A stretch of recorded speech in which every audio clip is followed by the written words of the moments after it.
Hello, everyone, and today we're going to be diving into the conversation around society. Now, on the slide deck that I will link later, you'll have some different videos that are fun little videos kind of talking about the evolution of culture and the different dynamics of how we evolve from trading to this to that, and funny little video. It's done on TikTok. It's done by a famous artist who was then brought to TikTok. It's not his actual work, but it's very, very interesting. And I encourage you to watch it when you have time. They're fun little videos. But what's important here is to talk about how we, from a sociological perspective, look at society. Lenski viewed societies based on their technological sophistication. What does that mean? Well, it means that as we advance, as humankind advances, we master the environment. And when we master the environment, we become more sophisticated.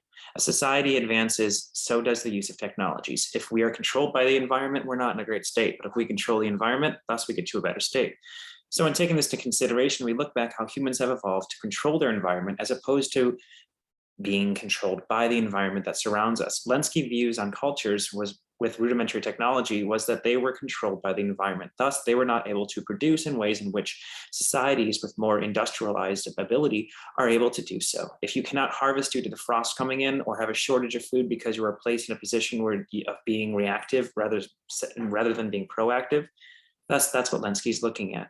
This view is important as we have decided to start understanding evolution in the social dynamics of society based on the concepts connected to the advancement of the technological innovations, i.e. pre-industrial to the industrial and to the post-industrial generation evolutions and the ages, right? So we're going to dive into that. We're going to go through all these different areas and these ways that we've talked about this. And I'm going to share some slides with you and go through some lectures with you. So bear with me. I'll share the screen right now for you. So what we're looking at here are different ages, different types of societies. And for the sake that we're not in class where I would use this to kill our time, here are some different slides for you to look at, right?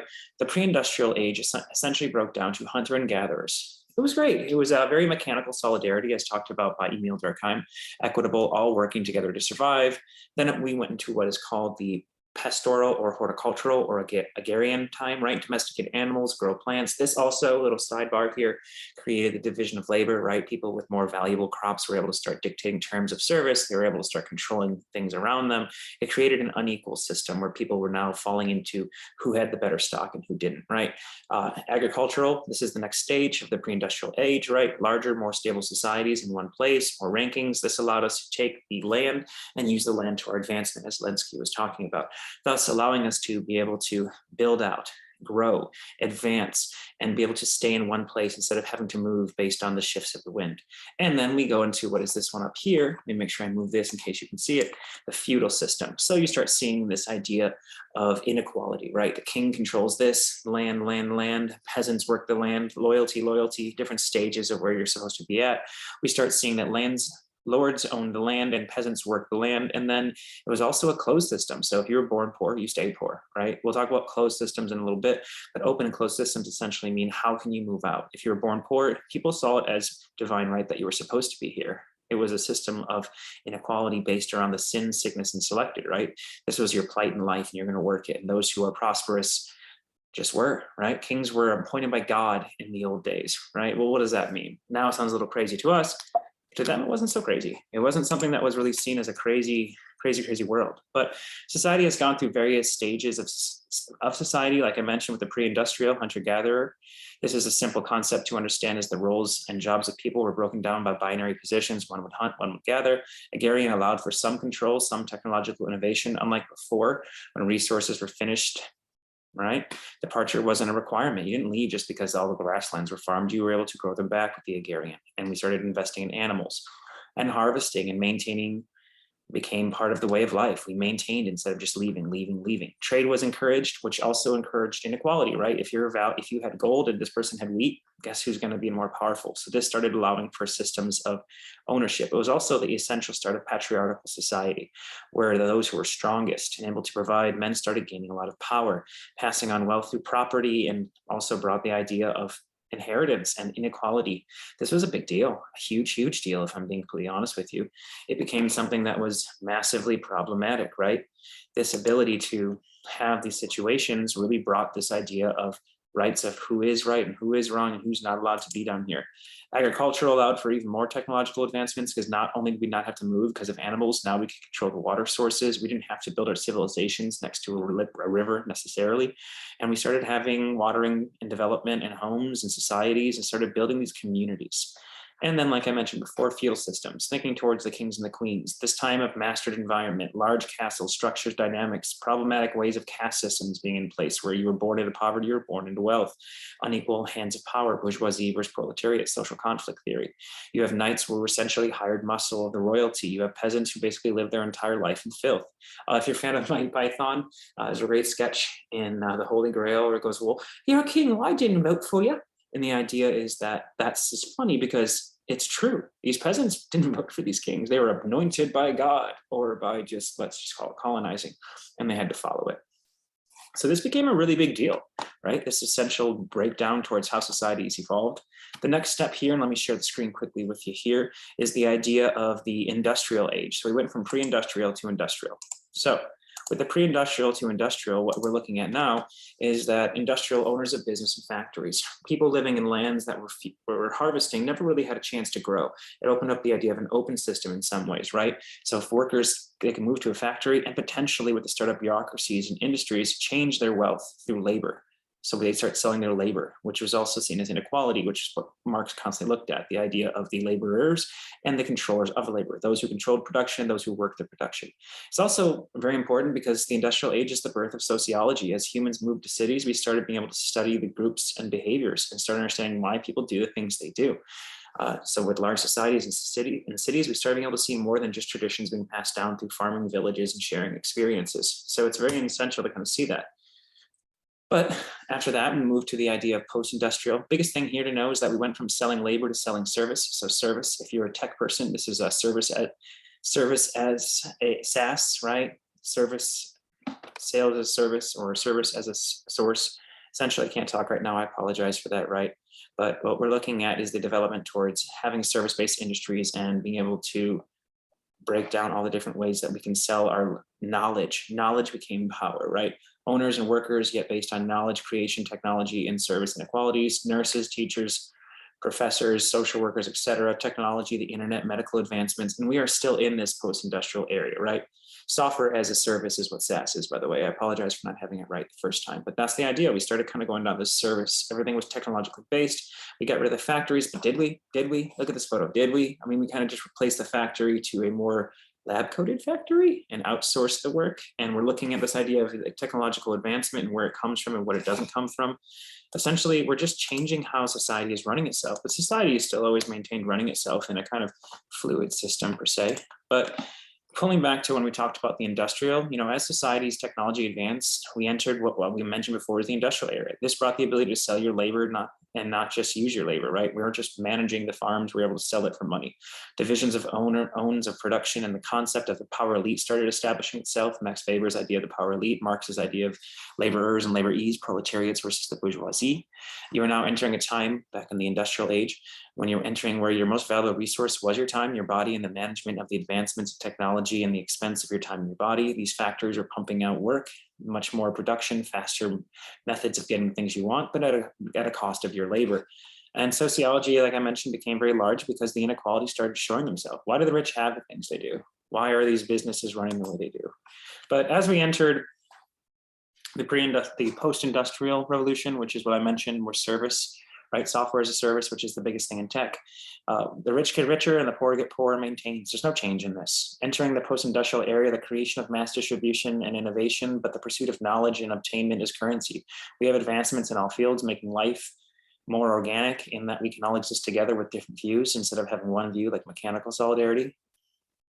But with this expansion of surplus of lives, mouths and families to feed, divergent values became more exposed with services still sold within the knowledge creation and technology services. Why are people in the tech field paid $200,000 to $150,000 a year when someone working a specialized job can maybe make 60, 70 in some cases, even less, right?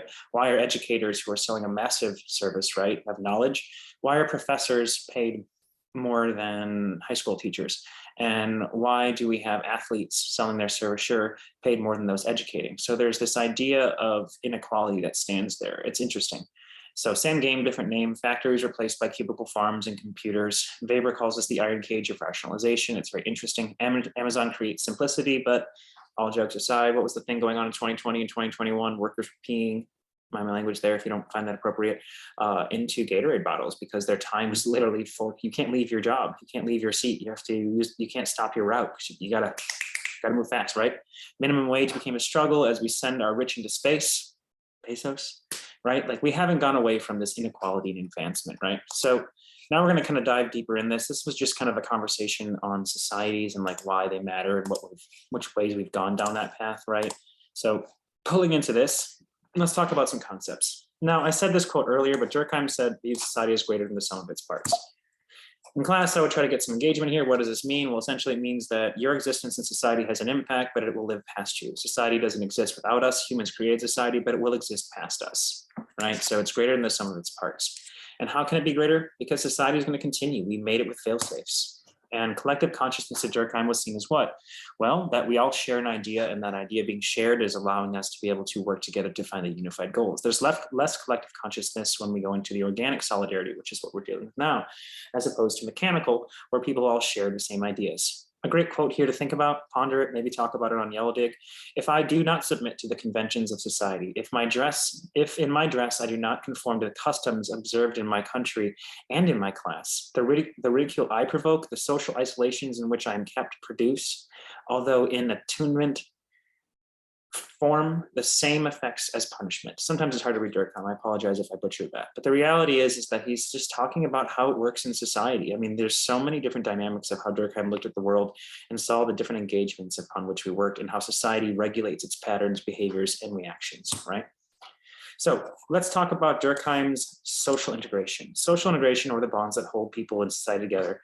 What are some of these social bonds? Well, values, norms, traditions, and shared cultural ideas. They keep us bonded together. Think about when we say, do it for the culture, right? Do it for the meaning. I'm Irish, so I like to like rally behind my people. Divisions of labor, which is a big difference between mechanical solidarity and not. The idea of how we divide the labor, the way society's work is structured, organic versus mechanical. I've mentioned this before. And then looking organic being that we have multiple ways of looking at things. People are allowed to become doctors, farmers, truckers, lawyers, it doesn't matter how you want to go, it's an organic solidarity. Mechanical is that hunter and gatherer. We work together, we live together, we die together. This ties very much to sports too. So the idea of like a unified goal, we got to win, so we all got to work together to get there. It varies which one's beneficial. They kind of integrate and they work still today, but I'd say society is more organic now because we have more specificity or divisions of labor when it comes to work. Great quote by Durkheim here is a crime because we condemn it. An act offends the common consciousness because we say it does, not because it's criminal. Think about that. Not because it's criminal. We decided what crime is. We decided what is right and wrong. Some of it was based on the sin, sickness, and selected, which is like religious institutions decide this is wrong, social collective decides this is wrong. But the crime is a crime because we say it is, not because it's criminal. Society established the rules and we live within them. And these can change based on oscillations of the norms and the values we share as a culture through the division of information, right? So what are social facts? Well, these social facts are something that have a large play into our everyday life. Essentially, how we understand the world is really broken down into various methods, means, and modes. We are the way we are because we break down based on social facts. And social facts can be social roles, like how we play our role. These can be norms, how we see everyday actions and how we're supposed to act. Laws, well, what laws do we have? Why do we follow this way? What's the benefit of following it? Rituals, well, why do we clink our glasses together? If you're interested, it has to do with an old tradition of poison. We would clink our glasses because if we thought someone was trying to poison us, we would then clink it with that person so that our drinks would smosh together. And if you poisoned me, well, then you're going to drink the same poison. It was a trust factor. And customs. Why do we shake hands? Why do we kiss on the cheek? Why do we hug? Why do we shake hands? Why do we fist bump? Why did we not do that during the pandemic? Customs and rituals are very commonly practiced through social, cultural transference of us passing these down and diffusing them into our younger generations. It's a really powerful thing to think about, and it's something that becomes very relevant and powerful as we get older and we understand the world that we're within. Durkheim famously said, and this is a really great quote, each generation is reared by its predecessors. The latter must therefore improve in order to improve the successor. The movement is circular. Generational change, we're seeing this right now, right? We're seeing society having different values and structures and norms, and we have to think about what this means for our long-term health in society. So customs, traditions, and society, they all play into this large role of who we are, and what we identify with. But that's social integration through Durkheim. Mechanical solidarity I went over, right? Collective consciousness holds people together, all doing similar jobs. Does this occur pre, post-industrial? Both kinship, division, low labor, built strong shared moral bonds, like sports teams. Organic solidarity, economic and social differences hold society together, all doing specialized tasks that have different values. This is seen within post. It wasn't very common that we would see it in pre because we needed to function to survive, right? So breaking socially conditioned ideas are not punished as harshly, focus on the allowing people to live with different perspectives as more than one. If you tried to do something different, there's a movie 10,000 BC, I believe that's the name of it, and it was a spoof. But yeah, if you didn't do what you were supposed to do during the hunter-gatherer period, you were sent out to go live alone and die on your own because we have to function as society as a collective. Anomy, I talked about this in another lecture, so I'll go over this quickly. Essentially is a sense of normlessness when moving from mechanical to organic, more complex society. Just think about the pandemic when all the norms are out there. We faced outrage, iniquity, lawlessness, offensive against the law. Essentially, we dealt with the idea of just feeling displaced, and it causes depression, it causes social change too. Anomy is powerful. I would love if people talked about this during the Yellow Dig, but it's your choice. Marx's economic base and structure, this is important. Everything was based on the idea, and the base of society is relations of production, means of production. Everything else was around the superstructure, which is education, family, mass media, religion, and politics. Circular process, as you can see from this image. The base of society is economic. Everything else is built off of it. Everything is based on those who produce the production and those who control the means of production. Really simple breakdown from Marx there. The bourgeoisie versus the proletariat, aka the owners versus the laborers, the power elite or the bourgeoisie or the bougie, controlling the means of production, unable to purchase that which they create, the product. Bezos flies into space, Amazon workers can't use the bathroom, right? Life's so good I made a meme because I can, and it's not that great of a meme, but that's how life was. And then what we're looking at next here is alienation. This was Marx's big thing. We are alienated within work to make us more effective. Essentially, we are alienated from the product, the process, others, and oneself. What this means is that when we start working for these companies, we don't really have a connection to the product. Think about working on rotary lines at Amazon. You just do the job. You don't have any choice in designing of it, so you don't feel connected to it. The process, well, the machine's just going to be running. You're just doing your job. You're a cog in the machine of labor. And as you become less associated with the development of it, you don't really care about the product quality and whatnot. Others, you start seeing everyone as competition. So what happens is that you don't feel so connected to the people around you, thus reducing the community. And oneself, well, if you have no pride in what you do, you start feeling alienated from the workforce in general. This is why when you think about people who are very proud to stamp their name on the things they produced, where does that exist now? Because as we become more and more alienated, we become more and more disenfranchised and disconnected, and the bourgeoisie are able to take control of us on this basis. Marx continued to talk about two different thoughts, and these are important for you to know. Love these slides right here. If you think they're funny, great. If not, I still do. False consciousness, the proletariat class takes on the values of the bourgeoisie, goes against their own interests. This is the snails cheering for salt, right? It would kill them. Class consciousness, awareness of their classes as the proletariat so they can work together, social change. Unions are very connected to class consciousness, but being aware that your boss doesn't really care about you, even though he says he does and gives you a beer during work, is very important. Marx believed, and I mentioned this in an earlier lecture, that the idea and the construction of reality was going to be that capitalism would fail when we all lost our false consciousness and we connected to class consciousness, but that hasn't been the case. And then commodity fetishism. Emerson says it best, no one tastes the blood in the treats. The reality is that we want the things we want, and we want them when we want them, and we only really care about it when it's not something that bothers us. We don't think about how our clothes are made, a lot of us, when we get them. So we stop thinking about we love to talk about the sweatshops until we pay $7 for that object that was once $25. So commodity fetishism, no one tastes the blood in the treats because we get the things we want. And like they say in Fight Club, the things you own one day may own you. So now let's go a little bit into Max Weber here with his rationalization. Society is based on class, economics, status, social, and power, political dimensions. Wealth, prestige, and power work together to separate people based on their social positions. Rationalization, the process of moving from the traditional slower ways of life to a more efficient ways of life and living. A great example of rationalization, or later, like we'll talk with Ritzer, the irrationality of rationalization is duo system here at ASU. It was made to make us move in a faster way of security, but sometimes if you break your phone, you can't even access your class. But moving to a rationalized method was what Weber said would be very useful, because we go away from the traditional ways of because God said we have to do it, to asking the questions of why are we doing this and how do we make it more effective? Pulling back to his idea of the economic, social, and political elements, this goes to the idea of prestige. He created the socioeconomic status model. Essentially, you're looking at lawyers, doctors, and then professors and a few other people who get a lot of social prestige compared to like cashiers, checks people. I'll have a slide that I'll upload later for y'all that kind of shows like that this SES model. It's very interesting to see where prestige lies. It's not always tied with money. Sometimes it's more about the status that you get from something or the political connections. But in some cases, for most people, we think about class being and power being money. That's not always the case. And that's kind of what Weber was trying to point out, that society is based on both economic, social, and political. And they all play into their social prestige of who we are, right? So the prestige model matters. Iron cage, I mentioned this a little earlier in one of my lectures. This is the idea that we are stuck in rationalized, rigid, formalized institutions. Think about these cubicles. We put them into people in the cubicles like they're cows in a farm, right?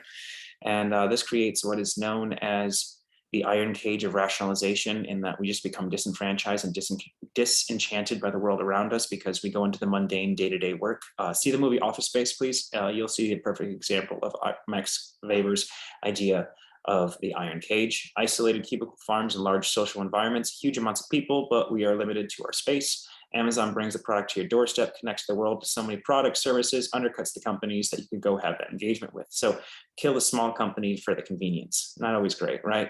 Public billionaires with large, well-known products. Truck drivers can't even take bathroom breaks. Right, I just keep bringing this up because it's a great example that we have this massive cage of iron of rationalization that we're within, where we take the same process and almost make it worse. And then we kind of take away the social construction around us. Pulling from there, we have, so what is capitalism in Weber's view? Well, ideology rationalized and characterized by large, reasonable organizations. Bureaucracy was the epitome to Weber of the idea of being able to have a view at what's going on. Think about in the old processes, you didn't know how you'd move forward, you just did your job. Rationalization and bureaucracies allowed for us to have some idea of what could be next. Capitalism is a cultural movement. We decide if it's going to work or not. We could shut it down in a moment's notice, even though we want to. Society has to exist, so it's a cultural movement. Think of some examples. Please add it to Yellow Dig. Interesting video on C. Wright Mills here. Please feel free to watch it. I'm not going to play it for this lecture, but I think it's pretty interesting. When is it a me problem versus a we problem? It's a good conversation on the imagination. I think. So in summary, let's talk about this quickly here for you. What holds society together and why do we do the things they do? Lenski said it was shared culture driven by technology. Marx said conflict and coercion from the elites. Weber said shared worldviews. And Durkheim said it was our internalized solidarity of our collective consciousness. Interesting thoughts there. How have they changed? Well, Lenski said that different types of production and culture, we see the evolution of technology in this post-industrial world, right? Marx said more of this reality of trying to fight against the bourgeoisie, right? We are trying to they're more exploitative than they were before, is what he's saying, essentially, to read directly from the slide. You know, we now have all these advancements in technology, but we still have the same story. The rich get richer, the poor get poorer. Weber said traditionalized to rationalized. Well, then Ritzer complimented, made a good point that when rationalization becomes irresponsible or irrationalization, and Durkheim's solidarity based on likeness to interdependence, we change from mechanical solidarity to organic solidarity. So we'll see how things keep going. So why does this thing happen? Well, the essential breakdown here. Why do they change? Lenski, sociocultural evolution. As technology advances, we control our environment. As the environment's controlled, so does our understanding of it. And then tying to the next stage here, we have Marx, conflict. Society change because of conflict. And then with enough conflict, we might make change, hopefully the right way. Weber's ideas. If we get new ideas and we listen to them and open up to the idea of rationalization, we might find better ways to do things. And lastly here, Durkheim, the expanding division of labor. As we get further and further down the path of having individualized thought with shared collective consciousness, and we can get more things done.